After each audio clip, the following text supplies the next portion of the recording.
नमस्कार, इस वक्त आप डीटीवी देख रहे हैं अजय कोहली के साथ। मैं आपको बता दूं, आज 6 दिसंबर का दिन ये आप सबको याद होगा और इस देश के लिए और बहुजन समाज के लिए कहीं ना कहीं ये दुख का दिन है, क्योंकि इस दिन भारत रत्न, विश्व रत्न डॉक्टर भीमराव अंबेडकर जी, वो महान पुरुष जिन्होंने बहुजन समाज को जगाया और बहुजन समाज के लिए एक मिसाल कायम की, साथ ही हम आपको बता दें और संविधान निर्माता हैं।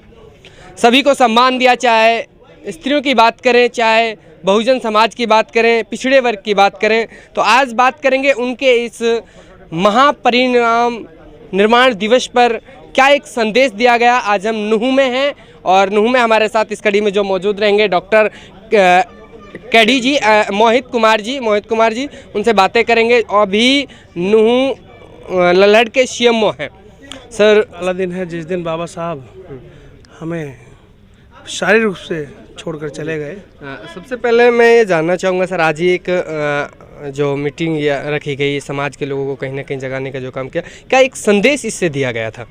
संदेश बहुत पुराना है, उसको बस हमने रिचार्ज कर दिया है कि बाबा साहब ने कहा 21वीं सदी हमारी है, तो 21वीं सदी में हम जी रहे हैं। अब इस सदी को हमें बनाना होगा। राज हमारा तब था, अब दोबारा लाना होगा।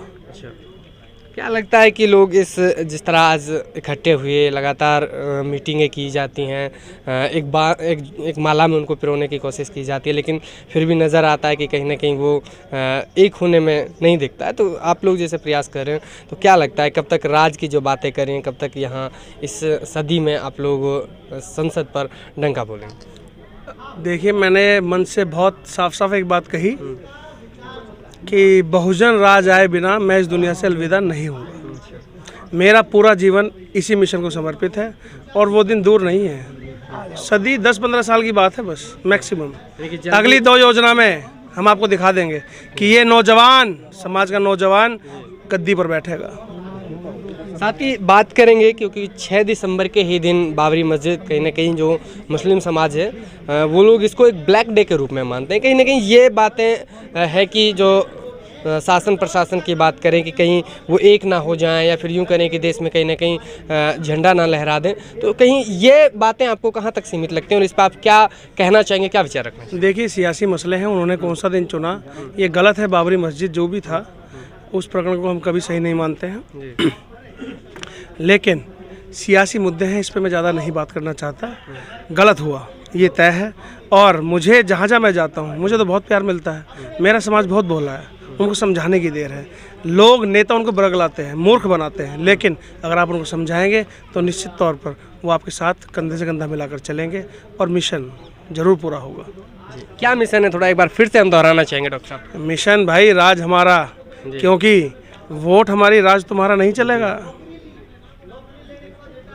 वोट हमारा है तो राज भी हमारा होगा, डंडे भी हमारे होंगे, झंडे भी हमारे होंगे, सब हमारा होगा। ये तय है और ये जल्दी होने वाला। और हमारा का मतलब बहुजन समाज, जिसमें SC, ST, माइनॉरिटी, OBC तभी लोग आते हैं। देखिए, एक नारा लगा था 15 छोड़ 85 जोड़। जो गिनती के 3 से 5% लोग हैं, वो 90 से ज़्यादा प्रतिशत संस्थाओं पे काबिज हैं। ये कहाँ का न्याय है? आप दोष देते हैं आरक्षण को। ये जो इतने साल से आरक्षण चला आ रहा है, इसको कोई बात नहीं करता है। एक जो योजना बनी जिसके कारण बहुजन समाज में सभी लोगों को, अनुसूचित जाति जनजाति लोगों को नौकरियों को, पढ़ने का अधिकार दिया गया, वो आपको हजम नहीं हो रहा है। आप दोबारा उसी पर घूम फिर के उनको वहीं लाना चाहते हैं। आपको अच्छा नहीं लगता हम पढ़ते रहे, अपने अधिकारों की बात कर रहे हैं। समाज जागेगा और ज़रूर जागेगा, और जाग गया है मेरे हिसाब से। उनको जोड़ना, एक माला में पिरोने का काम बाकी है, वो हम करते रहेंगे। इस वक्त हमारे साथ डॉक्टर साहब जुड़े रहे, उसी के साथ और भी लोग यहाँ हमारे साथ हैं, उनसे बातें करें। देखिए सर, आज इस दिन के मतलब आप लोग यहाँ इकट्ठे हुए, इस अवसर पर आप क्या कहना चाहेंगे, क्या एक संदेश दिया गया? पत्रकार महोदय, मैं तो यही कहना चाहूँगा कि हम दलितों के अलावा OBC, BC, माइनॉरिटी जो भी कास्ट हैं, हम सभी को एकजुट होकर के बाबा साहब के सपनों को साकार करना चाहिए। जो उन्होंने कुर्बानियाँ दी हैं, उन कुर्बानियों के पीछे हमें ये याद रखना चाहिए कि उन्होंने अपने बच्चे तक कुर्बान कर दिए थे OBC, BC, minority, SC, ST के लिए, और आज हम उनको भूल करके उनके सब कुछ भूल चुके हैं और हम गलत रास्तों की तरफ जा रहे हैं। नशाखोरी और काफ़ी ऐसी वो हैं जिसमें हमारा मुस्लिम भाईचारा भी लोग ख़राब करने की कोशिश करते हैं। लेकिन हमारी मेवात में मुस्लिम और हमारा दलितों का भाईचारा बहुत ही अच्छा और हमेशा कायम रहेगा और बाबा साहब की जो कुर्बानियाँ उनको ख़राब नहीं दिया जाएगा। जय। इस वक्त में हमारे साथ पत्रकार महोदय हैं, वरिष्ठ पत्रकार हैं मेवात के, उनसे बातें करते हैं। कुछ संविधान साथ सभी चल रहे हैं, कोई चंद लोग होते हैं, नहीं तो हिंदुस्तान सबका ही है, हिंदू का मुसलमान का, उसमें बात क्या है। तो इसमें तो हम सब एक ही हैं। बाबा साहब ने संविधान सभी के लिए लिखा है। हिंदू कस्टम अलग बनाया, मुस्लिम पर्सनल लॉ अलग बनाई, तो सबके थे। बाबा साहब तो किसी एक के थोड़े हैं। यानी कि जो मुस्लिम लोग हैं अभी भी इन बातों को नहीं मानते हैं, या फिर यूँ कहते हैं कि बाबा साहब जो होते हैं, अम्बेडकर साहब जो होते हैं वो हिंदुओं के हैं, तो इसमें आप नहीं, मुसलमानों ने कभी भी ये बात नहीं कही कि बाबा साहब हिंदुओं के हैं या दलितों के। बाबा साहब तो सबके भारत के कानून मंत्री थे। देखिए, आपको एक बात बताऊं, 26 नवंबर 1949 को संविधान सभा का गठन हुआ, जिसमें 300 सदस्य थे और भारत के प्रथम राष्ट्रपति डॉक्टर राजेंद्र प्रसाद उसके चेयरमैन थे। उस 300 में से थे 7 सदस्य ड्राफ्टिंग कमेटी बनी थी। बाबा साहब उसके ड्राफ्टिंग कमेटी के चेयरमैन थे। संविधान उसने लिखा तो उसी को ही भारत का संविधान निर्माता माना जाता है, और उसने हिंदुस्तान के हर तबके को खुली हवा में सांस लेने का अधिकार दिया। कभी संविधान में उन्होंने किसी के साथ पक्षपात नहीं किया। अब मानना ना मानना तो जो लोग काबिज हुए बैठे हैं उनका है, नहीं, बाबा साहब ने सबको साथ लेके चले थे और सर्व समाज के ही लोग थे संविधान सभा में, कोई एक आदमी नहीं था। तो ये बात थी।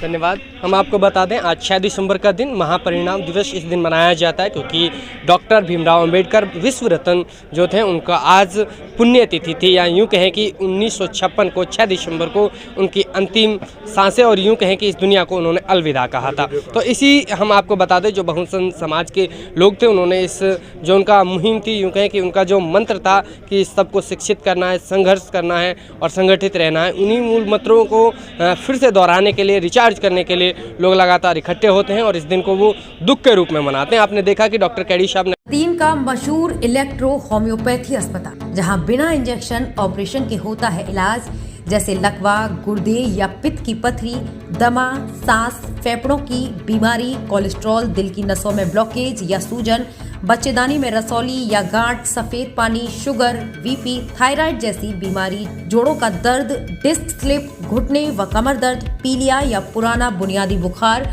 बवासीर या सेक्स समस्याएं, नामर्दी धात, शीघ्र पतन, बिना अंग्रेजी दवाओं के इलेक्ट्रो होम्योपैथी से केवल 100 रुपए में इलाज किया जाता है।